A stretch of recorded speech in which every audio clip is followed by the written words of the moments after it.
Hello student, आप सभी लोगों का हमारे चैनल में स्वागत है। अगर आप हमारे चैनल पर नए हैं तो चैनल को सब्सक्राइब कर दीजिए और वीडियो को लाइक कर दीजिए। तो आज का हमारा टॉपिक जो है हिंदी यूपी बीएड में जो एंट्रेंस में जो भी हिंदी पूछता है उन सभी पूछे गए प्रश्नों को, हिंदी के प्रश्नों को हम इस वीडियो में कराएंगे, जो कि महत्वपूर्ण प्रश्न है। और ये जो है प्रीवियस ईयर पेपर का हिंदी का प्रश्न है, हम इस वीडियो में आप सभी लोगों को कराएंगे। तो आप लोग वीडियो को ध्यान से देखिएगा। और आपका जो हिंदी का 50 नंबर का यूपी बीएड एंट्रेंस में हिंदी पूछता है, तो जो है इसमें से आपको कुछ प्रश्न जो है क्लियर हो जाएंगे, आपका हिंदी वाला जो पेपर होगा। तो चलिए वीडियो को ध्यान से देखिए। हमारा पहला प्रश्न है, प्रश्न नंबर 1, चपला का पर्यायवाची है। तो चपला जो है, चपला का पर्यायवाची कौन हो जाएगा? ऑप्शन ए है ज्वाला, ऑप्शन बी कंजूस, ऑप्शन सी दामिनी, ऑप्शन डी भगनी। तो इस प्रश्न का सही उत्तर हमारा हो जाएगा ऑप्शन सी वाला, जो कि दामिनी। दामिनी चपला का पर्यायवाची होता है। और दामिनी का और अन्य पर्यायवाची क्या होता है? तो दामिनी का और अन्य पर्यायवाची जैसे कि तड़ित, विद्युत, बिजली, चंचला, सौदामिनी, बिजुरी, ये सभी जो है दामिनी यानी चपला की पर्यायवाचियाँ हैं। और ऑप्शन नंबर इसका सी वाला सी हो जाए। और ज्वाला का पर्यायवाची क्या होता है? तो ज्वाला का जो पर्यायवाची आग होता है, अनल होता है, पावक होता है। और जो है हमारा कंजूस का पर्यायवाची क्या होता है? तो कंजूस का पर्यायवाची कृपण होता है, सूम होता है और मक्खी चूस होता है। और भगनी, भगनी का जो पर्यायवाची होता है दीदी होता है, बहन होता है और जीजी होता है। तो इस प्रकार हम इसे याद रखेंगे। और जो चपला का पर्यायवाची दामिनी, ऑप्शन नंबर सी वाला हमारा इस प्रकार सही हो जाएगा। अगला प्रश्न है हमारा प्रश्न नंबर 2, ऋजु का विलोम शब्द है। तो ऑप्शन ए हमारा सरल, ऑप्शन बी वक्र, ऑप्शन सी त्रिकोण, ऑप्शन डी सीधा। तो इस प्रश्न का सही उत्तर कौन सा हो जाएगा? जो ऋजु का विलोम शब्द है, तो ऋजु का विलोम शब्द जो होता है ऑप्शन नंबर बी वाला सही हो जाएगा, वक्र। वक्र ऋजु का विलोम होता है, तो इस ऑप्शन नंबर बी वाला सही हो जाएगा हमारा। और जो हमारा होता है सरल का विलोम क्या होता है? तो सरल का विलोम हमारा कठिन होता है। और त्रिकोण का विलोम क्या होता है? तो षटकोण होता है। और सीधा का जो विलोम होता है उल्टा होता है या औंधा होता है। तो इस प्रकार इस प्रश्न में हमारा जो ऑप्शन नंबर बी वाला सही हो जाएगा। और इन सब का भी हमने पर्यायवाची जो शब्द विलोम शब्द को जान लिया है। हमारा अगला प्रश्न है प्रश्न नंबर 3।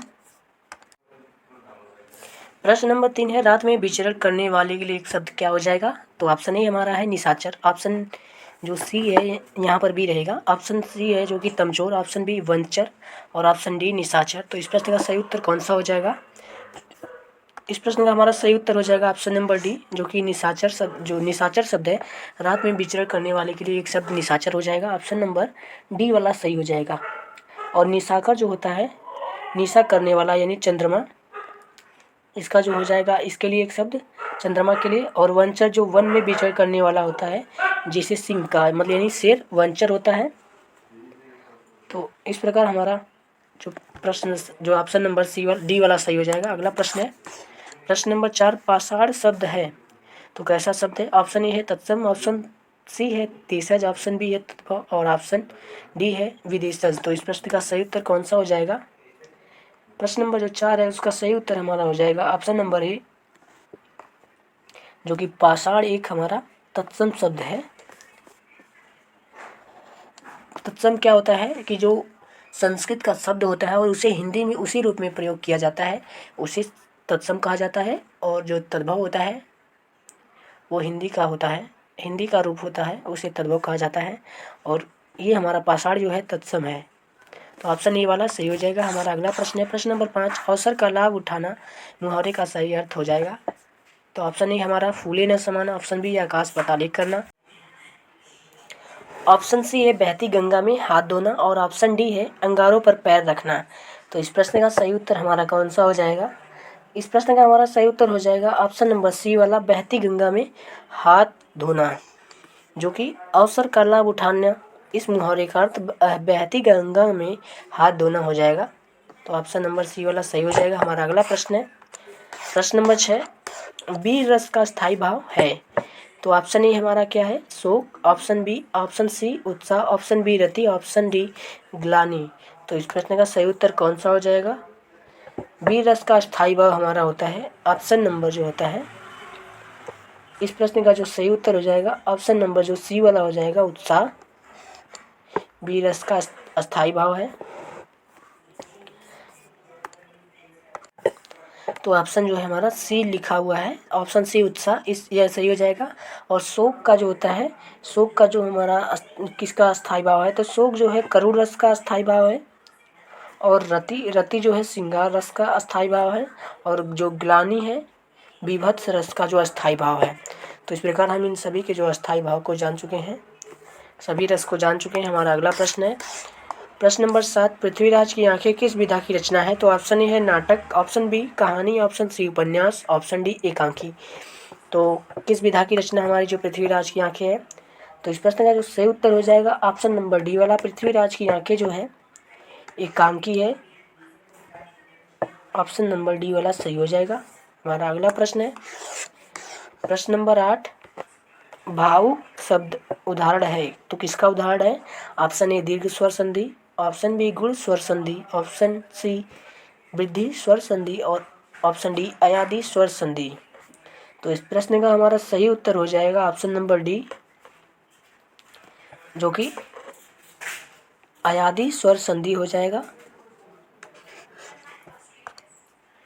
अयादि स्वर संधि भावुक का जो उदाहरण, अयादि स्वर संधि का उदाहरण है भावुक। और भावुक का यदि हम संधि विच्छेद करें तो किस प्रकार से हो जाएगा, भाव प्लस उक।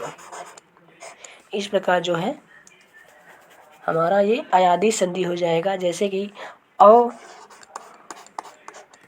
प्लस उ मिलकर हमारा हो जाता है औ।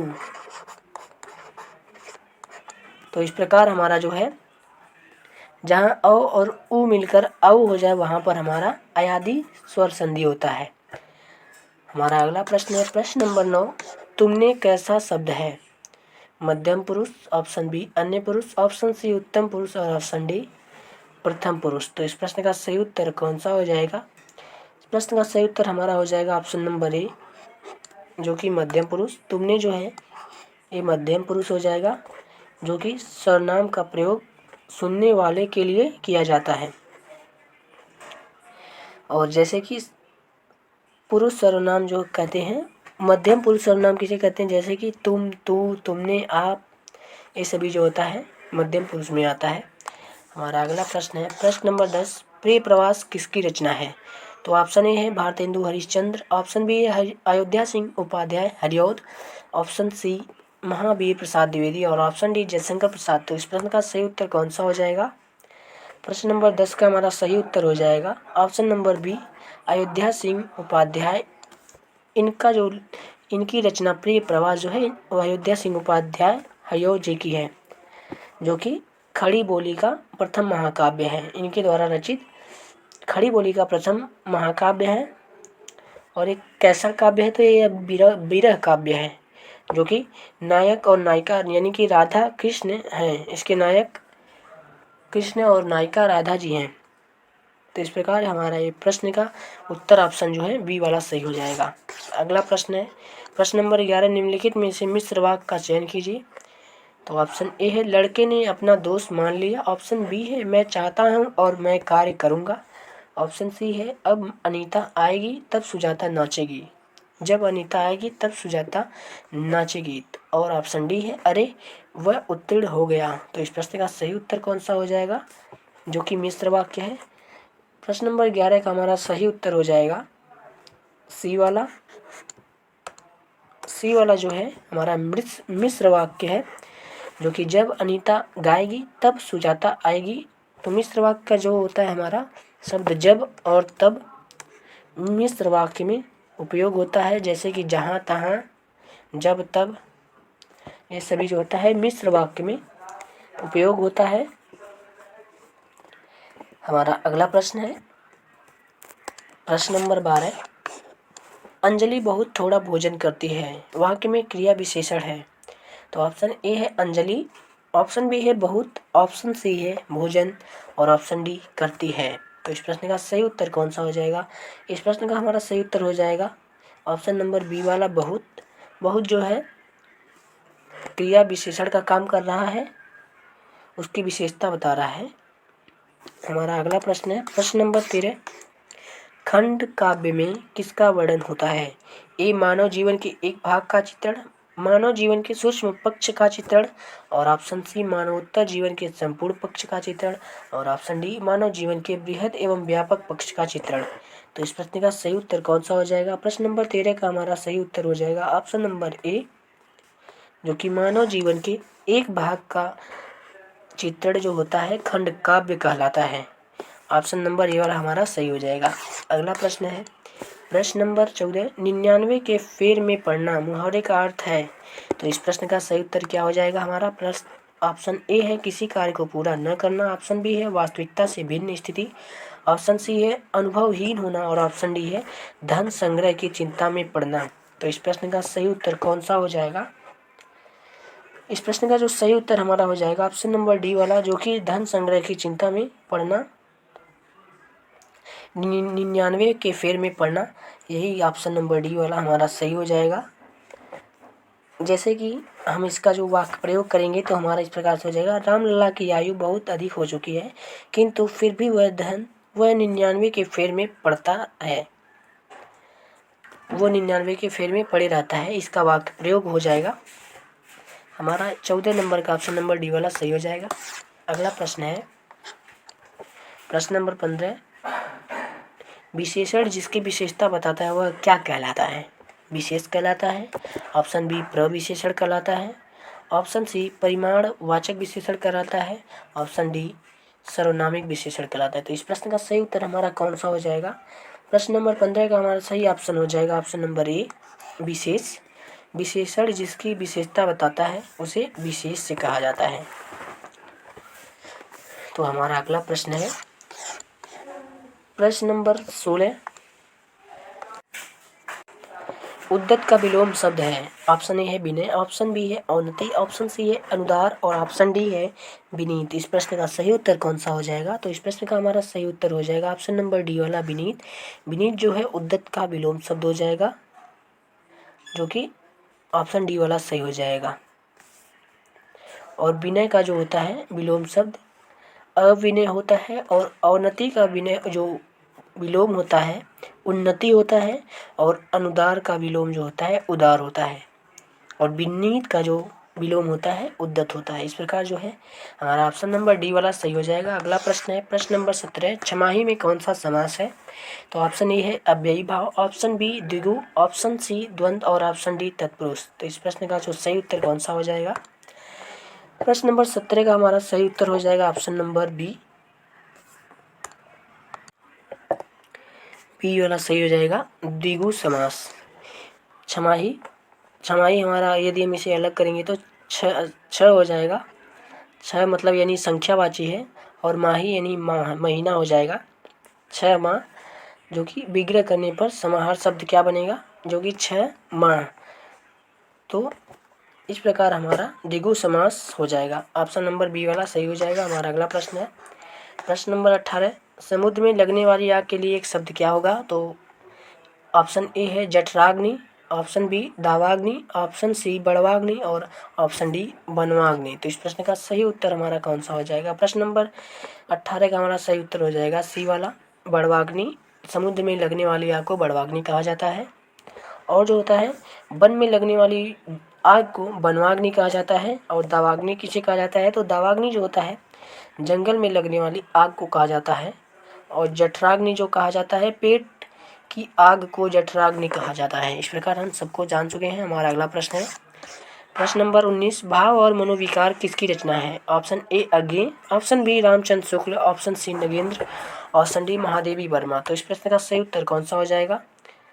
प्रश्न नंबर 19 का हमारा सही उत्तर हो जाएगा, जो कि ऑप्शन नंबर बी वाला सही हो जाएगा रामचंद्र शुक्ल, जो कि भाव और मनोविकार इनके द्वारा जो है रचित काव्य है। ऑप्शन नंबर बी वाला सही हो जाएगा। अगला प्रश्न हमारा है प्रश्न नंबर 20, काव्य के शोभा कारक धर्म किसे माना जाता है? तो ऑप्शन ए है रस, ऑप्शन बी है छंद, ऑप्शन सी है अलंकार, और ऑप्शन डी है शब्द शक्ति। तो इस प्रश्न का सही उत्तर हमारा क्या हो जाएगा? इस प्रश्न का सही उत्तर हो जाएगा सी वाला अलंकार। जो काव्य की शोभा बढ़ाता है उसे अलंकार कहा जाता है, और ऑप्शन इस प्रकार जो है ऑप्शन हमारा सी वाला सही हो जाएगा। अगला प्रश्न है हमारा प्रश्न नंबर 21। वैद्यशाला शब्द है, कैसा शब्द है? ऑप्शन ए योग रूढ़, ऑप्शन बी यौगिक, ऑप्शन सी रूढ़ और ऑप्शन डी अयौगिक। तो इस प्रश्न का सही उत्तर क्या हो जाएगा हमारा? ऑप्शन नंबर बी वाला सही हो जाएगा, यौगिक। जो वैद्यशाला है यौगिक शब्द है, क्योंकि यह जो दो सार्थक शब्दों से बना हुआ है। जैसे कि पहला हमारा शब्द है वैद्य प्लस शाला, दोनों जो है सार्थक शब्द अर्थ है, इसलिए हमारा जो यौगिक शब्द वैद्यशाला जो है यौगिक शब्द हो जाएगा। अगला प्रश्न हमारा है प्रश्न नंबर 22। प्रबंध काव्य के कुल कितने भेद बताए गए हैं? तो ऑप्शन ए है 2, ऑप्शन बी है 3, ऑप्शन सी 4, ऑप्शन डी 5। तो इस प्रश्न का सही उत्तर हमारा कौन सा हो जाएगा? इस प्रश्न का सही उत्तर हमारा हो जाएगा ऑप्शन नंबर ए। प्रबंध काव्य के कुल दो भाग होते हैं, जो कि पहला होता है महाकाव्य और एक होता है खंड काव्य। प्रबंध काव्य के जो दो खंड होते हैं, एक होता है महाकाव्य और दूसरा होता है खंड काव्य। इस प्रकार 22 का जो पहला ऑप्शन सही हो जाएगा। हमारा अगला प्रश्न है प्रश्न नंबर 23। दिगंबर शब्द का संधि विच्छेद क्या हो जाएगा? तो ऑप्शन ए हमारा है दिग प्लस अंबर, ऑप्शन बी दिग प्लस अंबर, ऑप्शन सी दिग प्लस अंबर और ऑप्शन डी दिह प्लस अंबर। तो इस प्रश्न का सही उत्तर कौन सा हो जाएगा? प्रश्न नंबर 23 का हमारा सही उत्तर हो जाएगा ऑप्शन नंबर बी वाला, दिग प्लस अंबर जो है दिगंबर का सही अनुच्छेद हो जाएगा, जो कि दिग अंबर को यदि हम संधि करेंगे तो हमारा दिगंबर हो जाएगा। अगला प्रश्न है प्रश्न नंबर 24। अधिमानता में प्रयुक्त उपसर्ग बताइए। ऑप्शन ए है अ, ऑप्शन बी अध और ऑप्शन सी अधि और ऑप्शन डी ता। तो इसमें कौन सा जो है प्रयुक्त उपसर्ग है? उपसर्ग क्या होता है? उपसर्ग जो पहले लगाया जाता है उसे उपसर्ग कहा जाता है और जो बाद में लगता है उसे प्रत्यय कहा जाता है। तो जिसे हम कल आपको बताए थे, उपसर्ग जो होता है ऊ से हम याद रख सकते हैं कि ऊ जो होता है उपसर्ग ऊ से शुरू होता है, यानी वर्णमाला में हमारा ऊ अक्षर पहले आता है और प अक्षर बाद में आता है। इस प्रकार हम इसे याद रख सकते हैं कि उपसर्ग पहले लगता है। तो अधिमानता में प्रयुक्त उपसर्ग क्या हो जाएगा?